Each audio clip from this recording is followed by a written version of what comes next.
Well, hey, Chef, man, I'm so glad to have you in this conversation for lots of reasons. Not only because of just your tenure in youth ministry and all the different settings that you've been in, serving students, and parents, and volunteer teams and all of that, but also because of your role with YS and how you're speaking into the landscape of youth ministry from a national level. Which, and I mean, I don't, you've been around youth ministry for a long time. Yeah. I don't know if you ever imagined pandemic happening.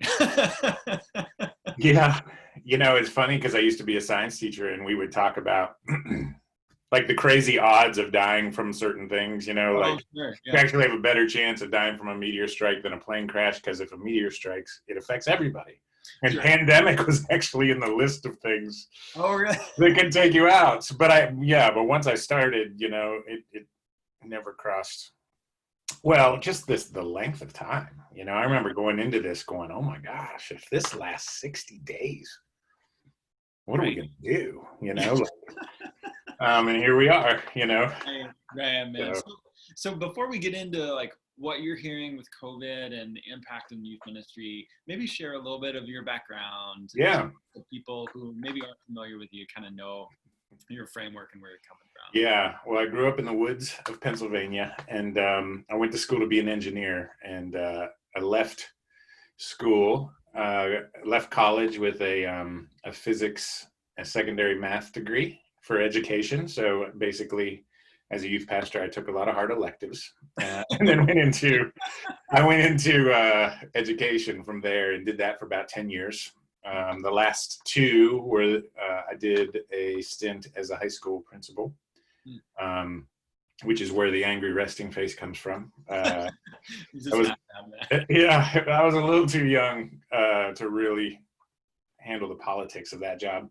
But during that time, I was volunteering with the local ministry in middle school and got asked to speak a couple times and got hired on at a little church called North Pointe to be a groups director, basically in charge of the men volunteers who were working with the boys groups. We had our rule was that if you volunteer for 3 years and you go with a kid from go with a group from 6th through 8th grade. And so again, it was even though it was a big church, it was very personal. I was very tight with those guys. It was a giant relational pyramid scheme at the end of the day. I'm literally going to one of those guys' birthday parties this weekend. That's just, still, what are we, 15, 16 years later, still tight. And then we all did ministry together. It was pretty cool. So did a 13-year run at North Pointe, ended up directing a program called Transit. Was hired by a guy named Reggie Joyner, who's one of the guys who started North Pointe. About a year in, he bailed on North Pointe because he had a baby that was growing up, Orange, and it needed cared for. And so he went off to lead Orange. Gosh, what is that? 10, 11, 12 years now. And so about 3 years ago, I left North Pointe and moved over to Orange, was working as the director of student strategies. And then we acquired YS, which was interesting. And so my job kind of flexed. I tried to do too many jobs for a season and ran myself into the ground while raising 3 kids. I've got 3 kids, 17, 15, and 11. And Julie and I have been married 23 years and just having a good time here in Georgia, raising babies and doing ministry and trying to pay for all of it. And during COVID, #COVID. So, we're back to Georgia's nothing's normal. It's not, I hope it's not the new normal. I hope it's, a short-term normal, but we're in school and everything. So fingers crossed, we're going to keep going. So. Yeah. So from your framework of with YS and Orange stuff, and the Youth Ministry Exchange, which you're preparing for right now, the online sort of whatever version of NYWC, I guess you'd call it, but right. Whatever, it's going to be good, whatever it is.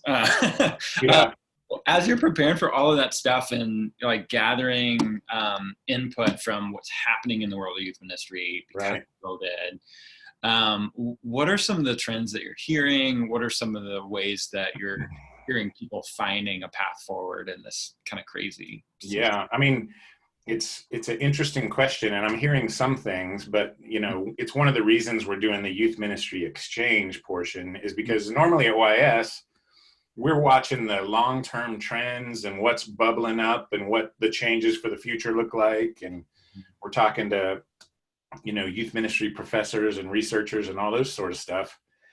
And the reality is it hasn't had time, like COVID hit, things locked down, churches responded, youth workers, are never in the, rarely in the room when those decisions are made. They just have to adjust based on the decisions made. Sure. And now, and here we are. And there are ideas beginning to bubble up, but most of the ideas are still, they're happening. Some kid in Paducah, Kentucky, she's killing it, or figuring something out, and that's why we had to do the exchange part was we're going to talk about some of the bigger ideas. I think we need, we definitely need to talk about mental health. We definitely need to talk about race relations and what we know about that. And we can do that in a big format. But when it comes to strategy and what's working, we've got to sit around round tables and talk about it because we're all sorting it out together. And that's why the exchange portion was such an important change from what was traditionally the youth, the National Youth Workers Convention to what this is going to be, because we're going to learn from each other. But the things that are working are, I mean, relational ministry has always worked, relation-based ministry versus program-based ministry. And that's been the battle we've been fighting for years. Sure. Is programs are important, but a program's job is to buoy up and to help the relational side of ministry. And a lot of times I call it right side up thinking, not upside down thinking. But for many churches, it's about the microphone and the program and the music that's played and the message. Sure. All very important. But if you're not choosing those things with the relational component in mind, then, and so people who had a strong relational component are actually doing okay right now, Sure. The hardest part, I think, that I'm hearing bubbling up right now are the transitions. I have a 6th and a 9th grader who's leaving, a lot of churches don't have a middle school and high school ministry. Our church does. So my daughter left a pretty strong relational group to go join a new relational group. And luckily for me, the church is doing fine. The church is doing great. Yeah. The small group leaders have been incredible, and they're reaching out to her and texting her. I mean, first day of school, she's getting a text, those sort of things are working. And so we can still do ministry through the context of that relationship. My 6th grader left, it was a 5th grade small group, so it was okay. It wasn't the strongest relational group, but he did go into 6th grade.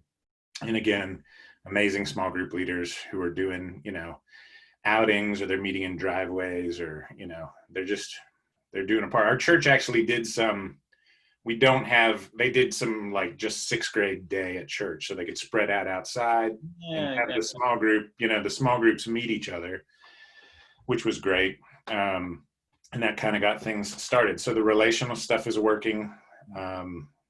Programmatically, it's not working, for a kid to sit for 20 minutes on a computer, it's not what they do, right? I mean, YouTube, click, you know what I mean? It's just got to be. So one of my favorite changes is one of the things the Orange students team did, and I have zero credit for this. I was just like, oh, that was brilliant. Normally they do like a 12 or 13 minute talk on video. Sure. And they split it up into like 4 segments. So it's 2 or 3 minutes and then a discussion question. Gotcha.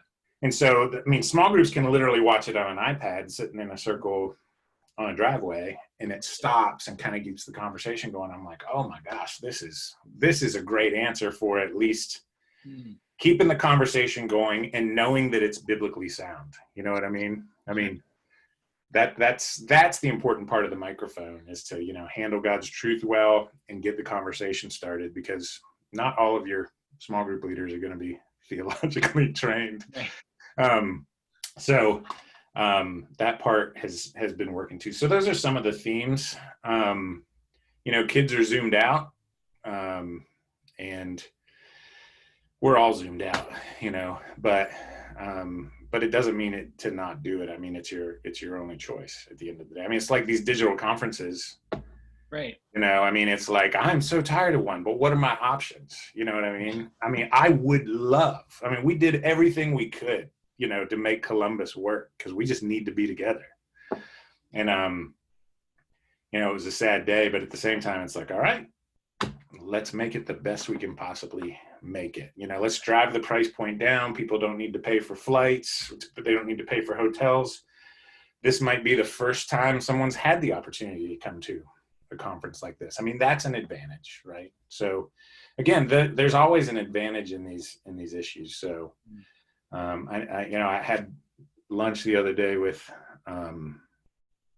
one of the financial guys at the church, and he's like, yeah, giving's down some, but expenses are way down. Oh, sure. So he's like, as far as the financial stability of the church, we're actually doing, pretty well. We're just trying to figure out how the heck to connect people. And like I said, if you were strong relationally to go in, it might not be ideal, but it's working, somewhat. That's a really powerful reminder of, like, at the end of the day, what's that purpose? What yeah. And it's that relational aspect. It's discipleship. Right. That's what drives me crazy. People say relational discipleship. I'm like, what other kind of discipleship? Like, there's teaching, which isn't discipleship. Right. Yeah. Walking through life with somebody and sharing God's truth with them over time is discipleship. As they develop, a sixth grader is going to read The Prodigal Son differently from a 12th grader. You know what I mean? And both are accurate.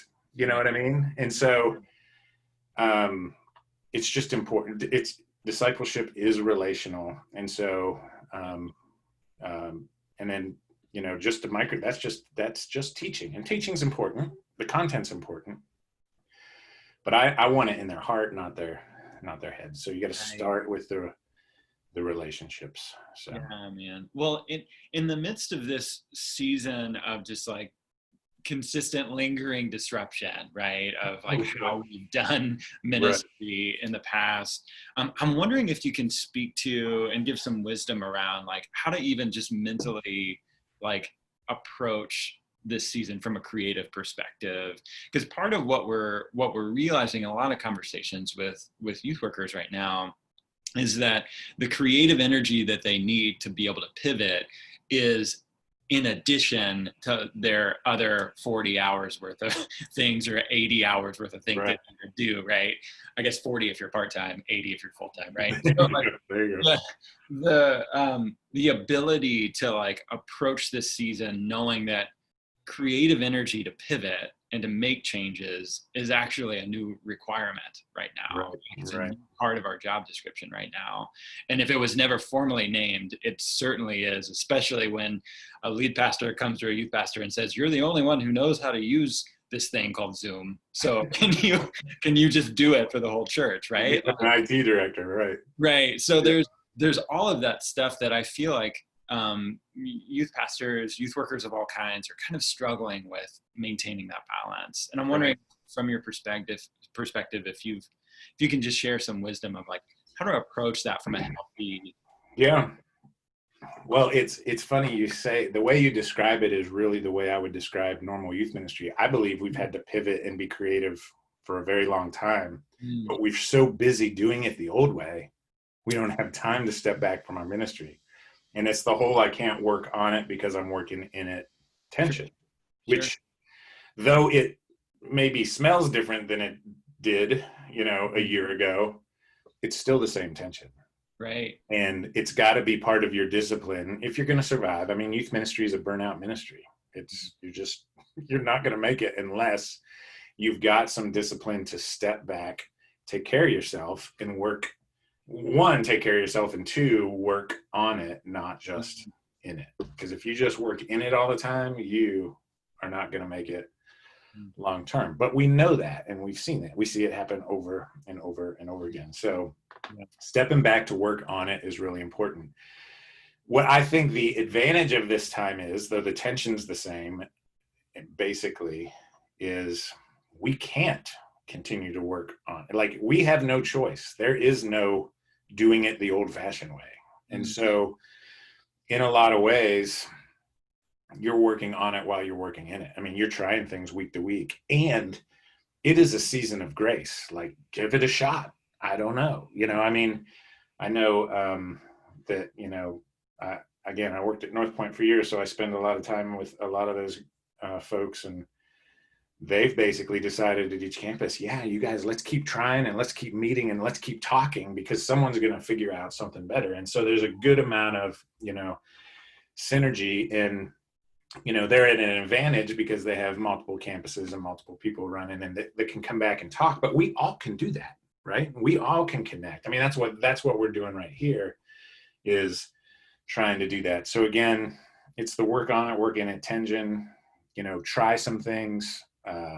When things don't, again, I remember watching the Today Show at the beginning of this thing, and it's literally how many millions of dollars to produce that show, and it's Al Roker on his iPhone in his kitchen, and everybody was okay with it. You know what I mean? Like, the bar is low. Like, if it works, try it. If it doesn't work, hashtag COVID. You know what I mean? Like, just keep trying some things. You got to give yourself some grace.